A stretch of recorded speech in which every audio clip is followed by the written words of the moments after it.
Across America, vast stretches of land remain practically empty, massive states with incredible beauty, but surprisingly few people.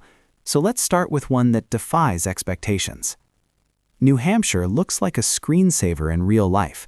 Mountains, lakes, fall colors, but living here in 2025 is more complicated than the scenery suggests.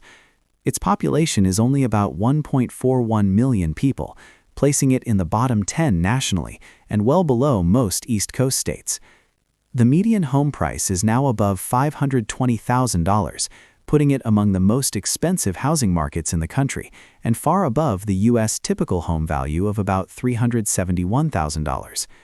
While New Hampshire has no state income tax or sales tax, it makes up for that with some of the highest property taxes in the nation, which can shock new homeowners. Winters are long, cold, and snowy, with many areas seeing more than 70 inches of snow in a season and frequent stretches well below freezing. Younger people often move to nearby Boston or other cities for more diverse job markets, leaving many small towns quiet, aging, and sparsely populated, despite the state's high overall income and quality of life rankings. Nebraska has around 2.02 million residents, spread over about 77,000 square miles, which means plenty of open space between communities. If you leave Omaha and Lincoln, population thins out quickly, and long drives between small towns become the norm. The median home value in Nebraska is roughly $277,000, clearly below the national level, and generally affordable for buyers. Median household income is solid but not exceptional, which encourages some residents, especially younger workers, to leave for larger metro areas in neighboring states, where there is more industry variety and higher salaries. Weather is another barrier. Winters can drop below 10 degrees Fahrenheit with strong winds, and summers regularly climb above 90 degrees with humidity and the risk of drought.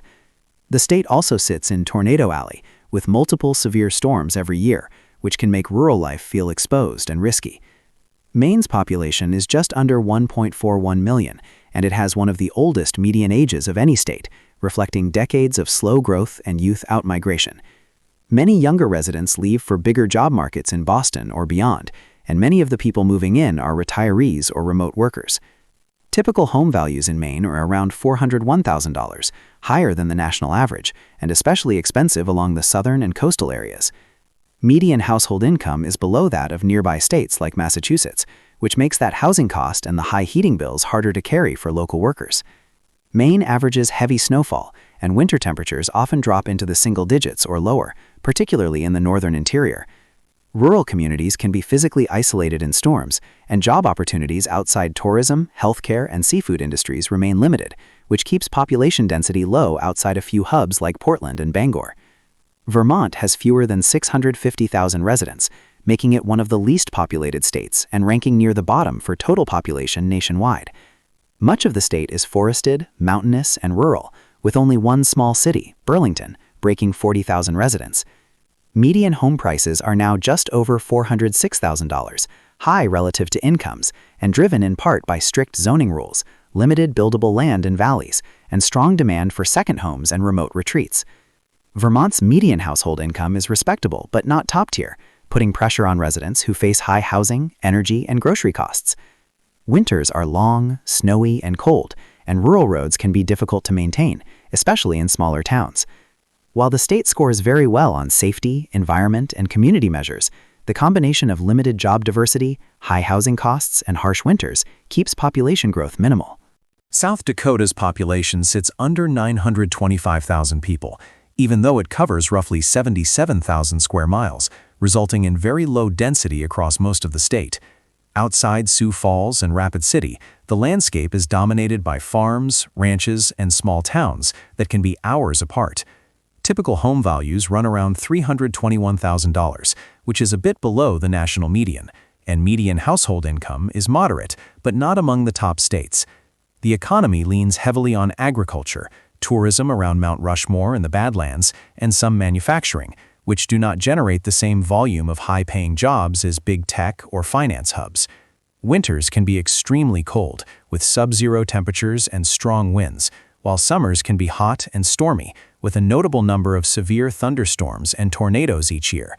That weather, combined with long travel distances and limited big city amenities, keeps many people from choosing South Dakota as a long-term home.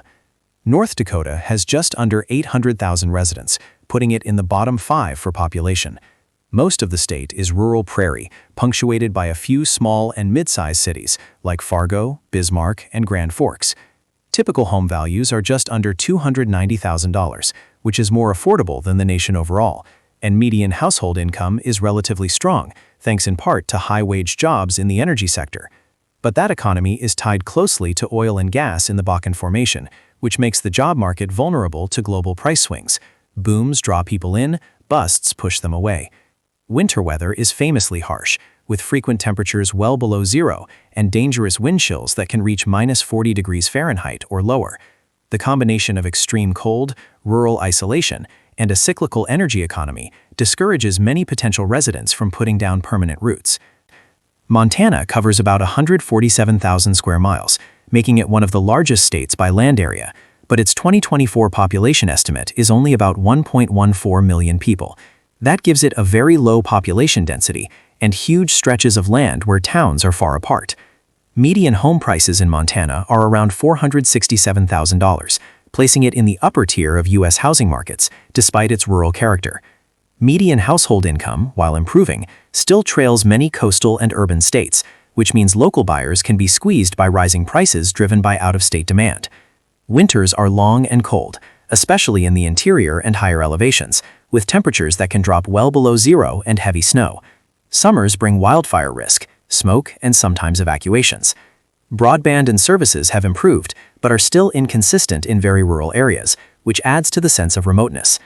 Wyoming is the least populous state in the country, with about 588,000 people as of 2024, despite covering nearly 98,000 square miles. That comes out to only a handful of residents per square mile, even when including its few small cities. Typical home values are about $367,000, moderately above the national median, but still lower than in many western neighbors like Colorado and Utah. Median household income sits near the national average, supported by energy production, mining, agriculture, and tourism, but the economy is heavily tilted towards volatile resource industries. The climate is tough: cold, windy winters, dry, hot summers in some regions, and long distances between services and jobs. Public transportation is minimal, so residents depend on long drives, making rural life less appealing to people used to urban convenience. Alaska has roughly 740,000 residents, spread across more than 663,000 square miles, giving it by far the lowest population density in the United States. Many communities are not connected by road and rely on air or boat travel, especially in the western and northern parts of the state. Median home prices are around $395,000, higher than the national typical value, and construction and maintenance costs are elevated because materials and labor are expensive to bring in. Median household income is relatively high compared with many states, but the cost of living, including fuel, groceries, and heating, is also far above average, which offsets that advantage. Winters are extremely cold in many areas, with some northern locations experiencing prolonged darkness and temperatures that can fall far below -30 degrees Fahrenheit. These environmental challenges, combined with isolation and a narrow mix of industries centered on oil, government, and fishing, keep Alaska's population growth slow and its overall numbers low. So for more data-driven breakdowns of where people live and where they don't, subscribe to Housing IQ and keep exploring the real estate landscape with a clearer lens.